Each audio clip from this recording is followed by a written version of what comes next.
I was introduced to the sport by my wife actually. Inspiration actually came in when I actually played it. So it's a sport. I mean, I'm 168 kgs. I'm 38 years old. It's one of those sports where actually I can actually play the sport, and I can have somebody who's 24 years old, is probably top ranked in India or in Asia, stand next to me in a doubles game, and we can have somebody on the opposite side with a similar kind of a ranking, and somebody on my side, like Mr. Vineet Jain and I. We played a game with two of the top female athletes in India, and it was competitive for all four of us basically.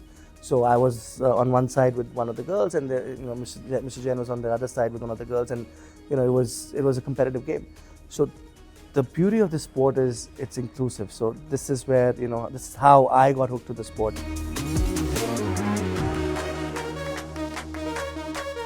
With pickleball, the advantage is that before it becomes a broadcasted sport, it will become a very participative sport. So we're talking about hundreds of millions of people. Now, in order to convert those people to actually watch the sport, there are a lot of things which go into it. And I think that over a period of time we'll find out. But I think there is a huge chance that this becomes not just the most played sport in the world, but also a highly broadcasted sport.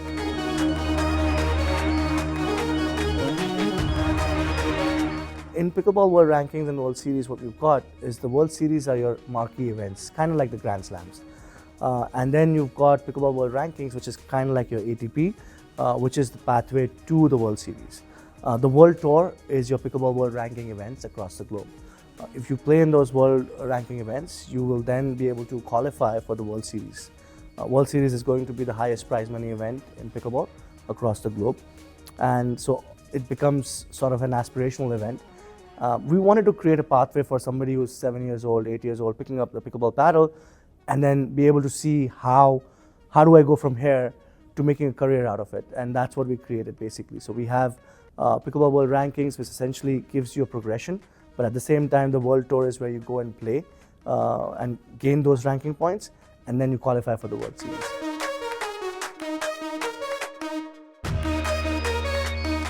Right now, what we're experiencing, especially in Asia, is that we've got first generation pickleball players. So in the US, when the sport grew, a lot of the tennis players migrated from tennis into pickleball. And initially in India as well, and in Asia also, we saw that. But now what is happening is that we've got first generation players. I mean, this morning I got an email from somebody in India whose son is 7 years old, and they wanted to know how do they play into different events. And so I think that way India and Asia is an opportunity to introduce first generation players into pickleball.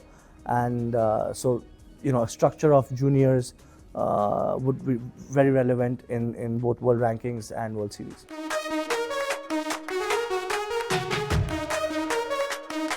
Absolutely, I think, and that's the grander vision. I mean, I think all of this allows us to access that grander vision. 2036 Olympics in all probability will be in India and Ahmedabad, and Ahmedabad is already one of the biggest pickleball communities in India. 250 courts in Ahmedabad right now, a lot of players playing, and I think that vision is dual-fold for us basically. For us, we want to have pickleball in the Olympics in 2036 in India, but also the first Olympic champion from India.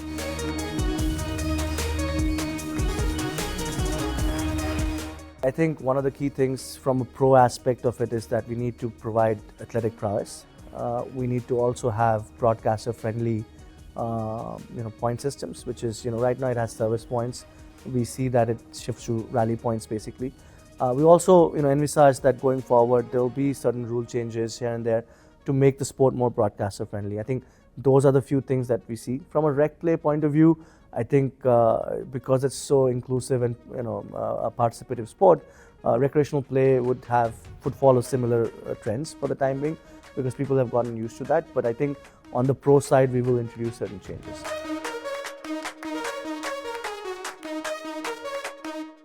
Pickleball World Series actually is a league and a tour. So there is a team series component to it, and so does the India League and Tour has a team series component attached to it. So we will have team-based competition, which we believe is going to be quite popular across the globe.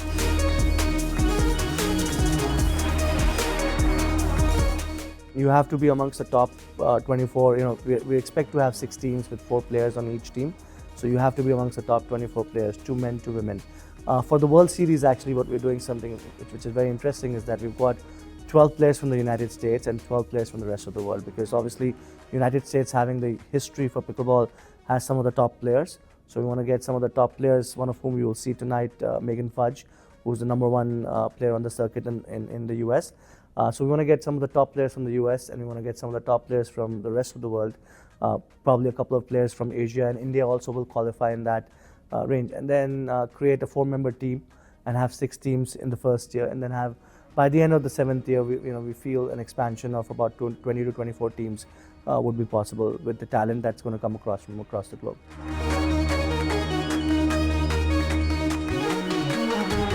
I feel in Asia, institutions take care of the infrastructure, specifically like schools, colleges, condominiums, and we're seeing that even in Bennett University, we've got now 8 plus 12 courts now in Bennett University. So I think schools and colleges will take care of a lot of the infrastructure side of it. A lot of people will play on badminton courts initially, and that's fine.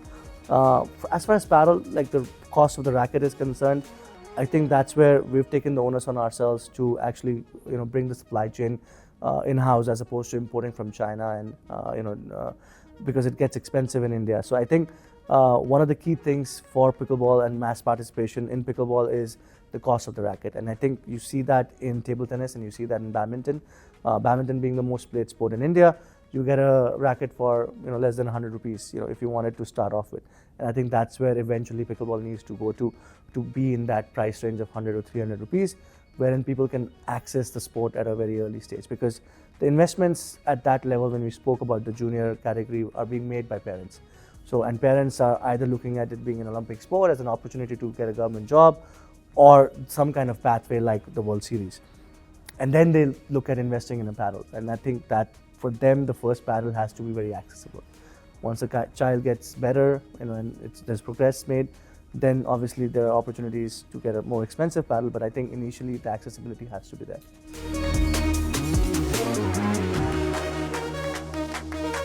As an athlete, I think because naturally our bodies go through a process. I mean, there are certain athletes like Ronaldo and Virat, and who perform beyond a certain age.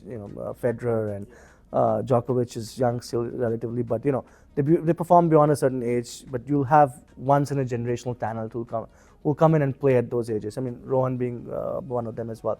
But I think for pickleball, or just like any other sport, even at the top level, I think it's going to have a similar shelf life than any other sport, because athletic prowess is important, and I think that's very much needed. Right now, it's at that stage where it's very nascent. So you've got some pros who are relatively a little bit older, but I think as the World Series comes in, it gets competitive, it's high prize money, high stakes. First generation pickleball players come in, it's going to get into that similar category of pros with the shelf life.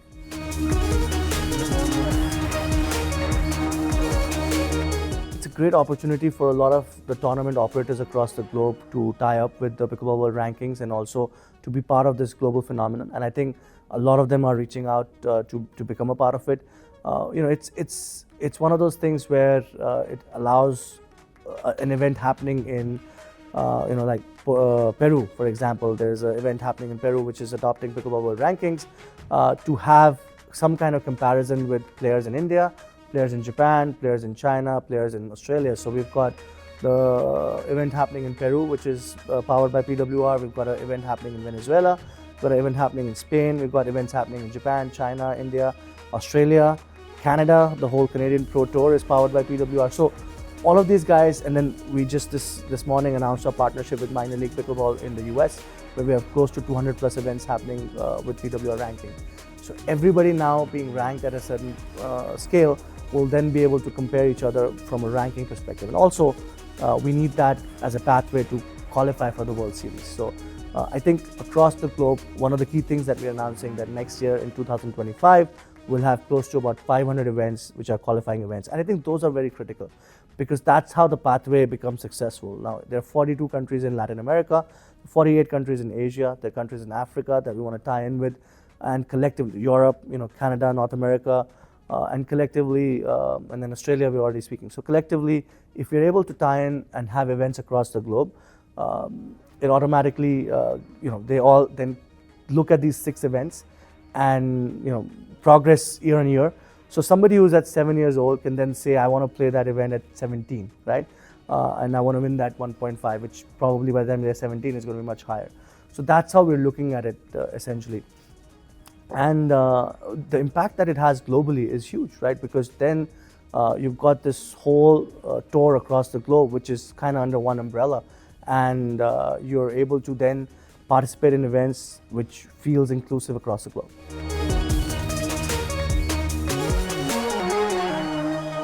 We touched upon this earlier. I think with pickleball being so easy, you can play on concrete anywhere, and cemented indoor halls. You just need a net and tape the lines basically. I think the sport is at a stage where it can grow into all these areas, and it has actually. Some of the few of the top players in India actually came from Jalgaon initially, which and then they moved to Mumbai to start playing professionally, and now they're training and teaching other kids. So the idea is that if we have the India tour across India in 12 cities, so hopefully we are able to reach and give access to these kids who are either playing in cities like we've got. I know they're coached in Bhilai, they're coached in Jharkhand, they're coached in Chhattisgarh. So those kids, we want to be able to make sure that we have events close to them, so that they have access to these events. And I think as we introduce that India tour, these are the talents that are going to come out.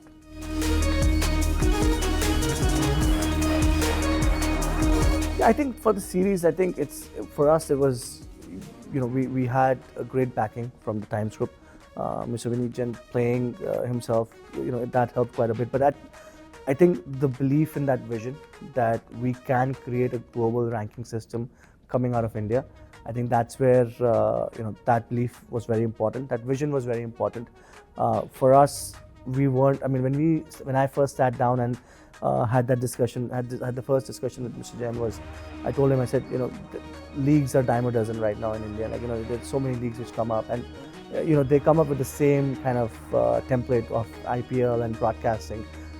But for us, it was very important that if there is investment being made into this, we need to make sure that we are able to make a major impact across the globe. So I think we took a more global approach, and I think with different projects that the Times Group does, they do have that global vision as well. So I think that kind of helped us. So we were lucky to have the backing from day one, but also I think we had that vision from day one as well.